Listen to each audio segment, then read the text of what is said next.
IELTS Reading Lesson 5, which paragraph contains. For this type of question, you'll see a list of statements, and your job is to find which paragraph contains the information in each statement. Which paragraph contains questions are difficult for 3 reasons, in my opinion. First, because the answers are not in order in the passage.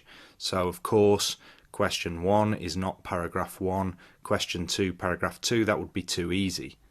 The second difficulty is because the same paragraph may contain more than one answer. Notice that this is different from the paragraph headings questions.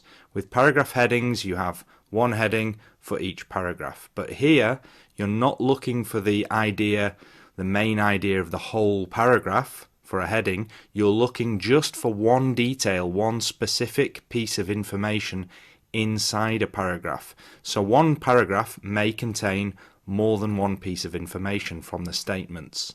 So that makes this type of question quite difficult. Another difficulty, some of the paragraphs may not contain any answers. You're not trying to match all of the paragraphs to headings this time, you're just looking for information. So some of the paragraphs may contain nothing and it might be a waste of time reading them. These 3 things make this type of question one of the most difficult in my opinion, but with some techniques we can try to make this a bit easier. Here are the techniques that I recommend using.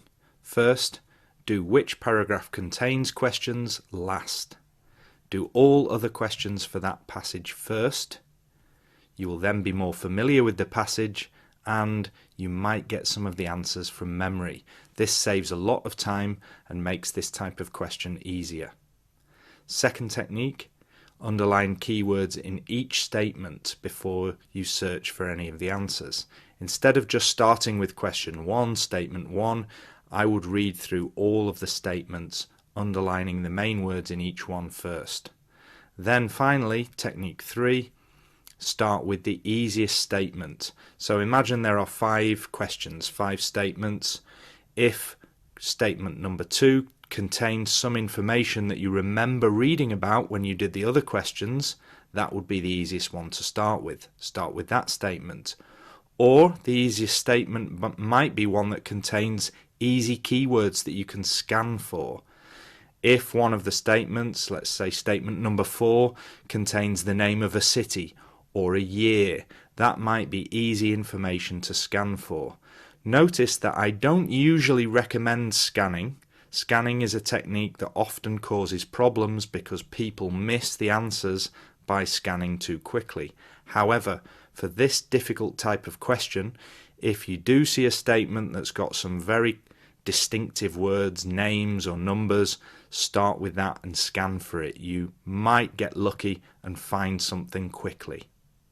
The best way to see how these techniques work is by using an example test. If you haven't done so already, print the worksheet attached next to this video and follow it as I teach the rest of this lesson.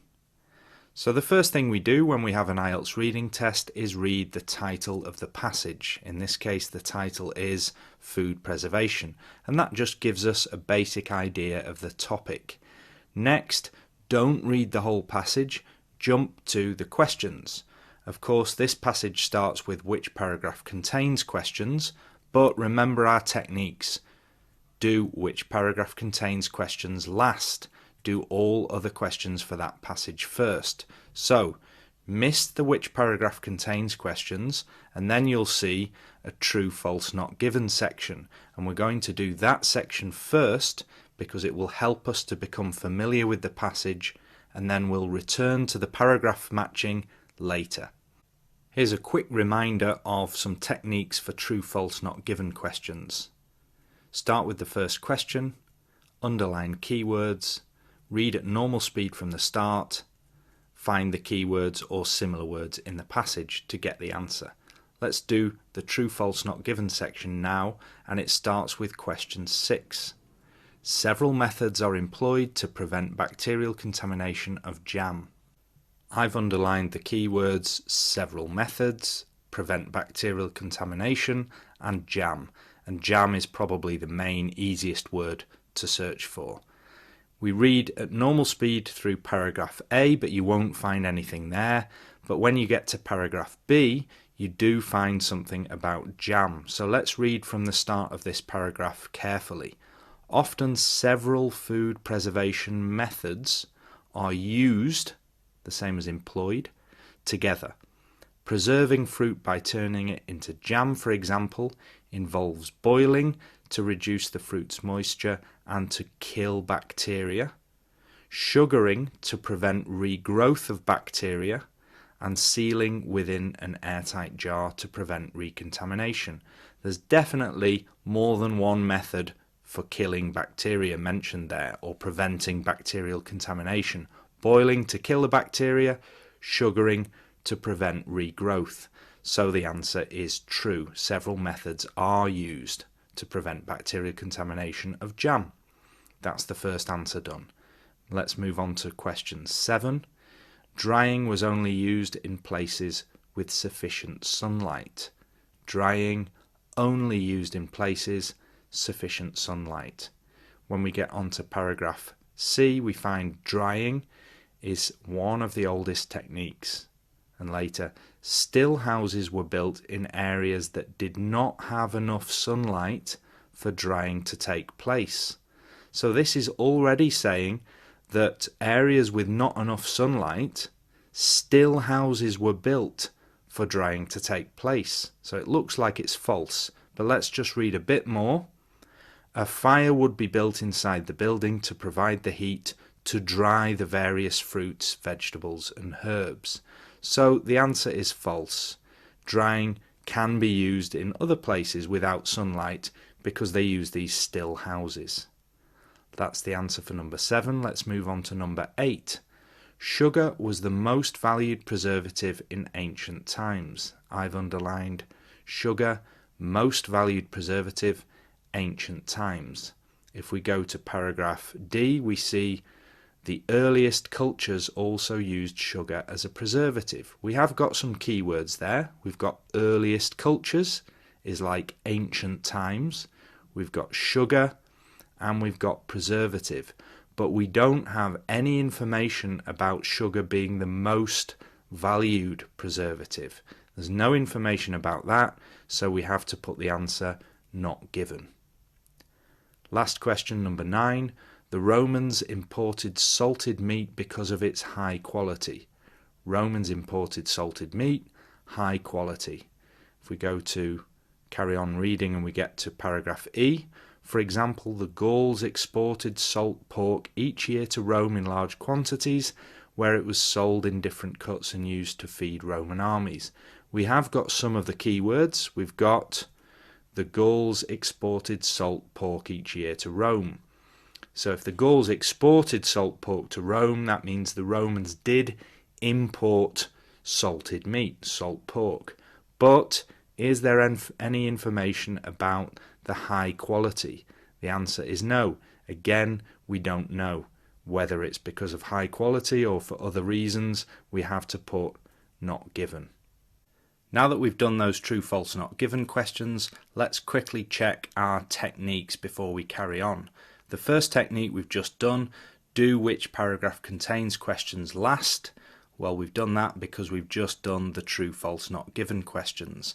And the advantage of that is that now we are familiar with paragraphs B, C, D and E because we got the answers for the true, false, not given section from those 4 paragraphs. Now we can start the which paragraph contains questions, and our next technique is underline keywords in each statement. So here are the which paragraph contains statements. 5 questions. Number 1, a technique that was originally used to preserve wines. 2, examples of foods whose appeal derives from how they are preserved. 3, spoiled food continues to cause illness. 4, preserved food eaten by soldiers. And 5, an example of different preservation techniques working together.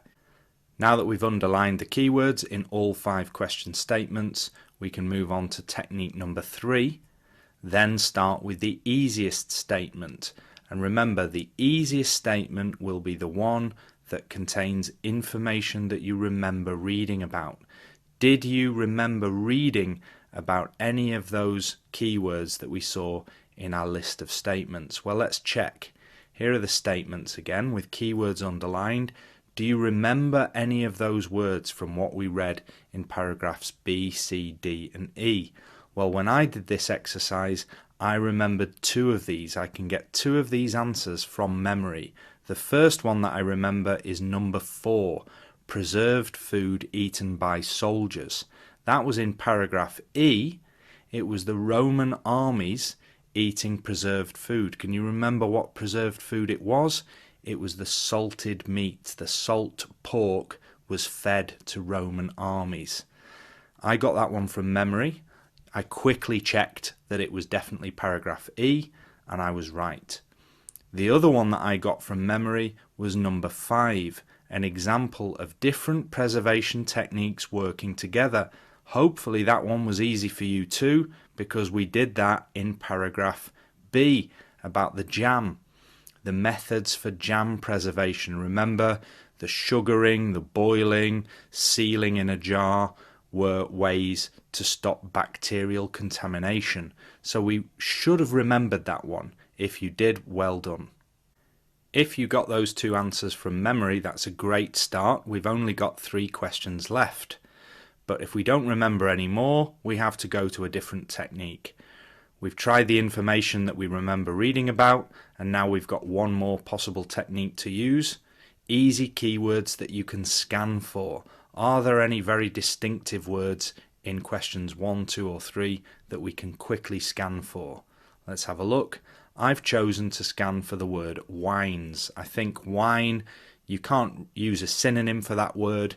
If the paragraph contains anything about wine, we've got the answer. And the other thing is, I don't remember reading anything about wine up to now in the paragraphs that we've done. So B, C, D and E I don't think contained anything about wine. So it's really only in paragraphs A, F or G that we need to scan for this word. And if you have a look at those 3 paragraphs, you'll find that wine is mentioned in paragraph F, and that's the answer. Scanning worked to help us to get the answer to question 1. Let's try it again. The next one I would scan for is number 3, spoiled food and illness. I think those should be easy to look for. And if you scan again paragraphs, the ones that we haven't really read, A, F and G, looking at paragraph G, you should find the answer. Food poisoning is the illness and spoiling is mentioned in that paragraph. Scanning probably can get you the answer to number 3 as well. That just leaves us with question 2, examples of foods whose appeal derives from how they are preserved. I would consider this to be a difficult one, so I would leave it until last. Maybe you could scan for examples of foods, maybe a list of different foods might get you the answer, but it's not an easy one. In fact, it's in a paragraph that we've already read. It's in paragraph B. Let's look at this. Some methods drastically altered the character of the food being preserved. In many cases, these changes have come to be seen as desirable qualities. Cheese, yogurt, and pickled onions being common examples. So examples of foods, we've got cheese, yogurt, and pickled onions being common examples. As I said, maybe if you scanned for a list of foods, you might have found that. And then other keywords in this answer. Appeal is seen as desirable. That's quite tricky vocabulary. If you didn't know those words, it would be difficult to be sure about the answer.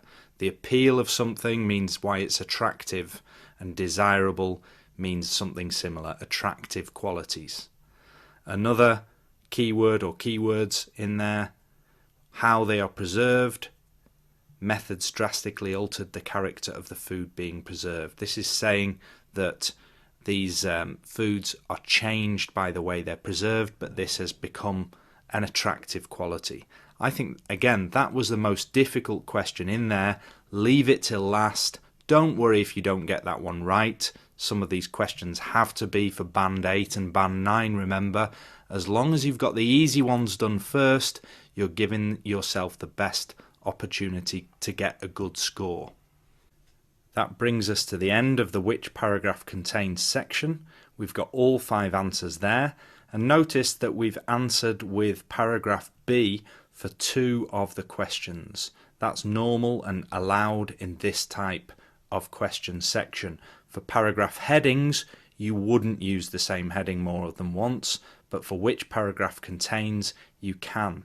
Notice also that we haven't used paragraphs A, C or D for any of the answers. That's also another feature of this type of question, that you might not use all of the paragraphs shown in the text.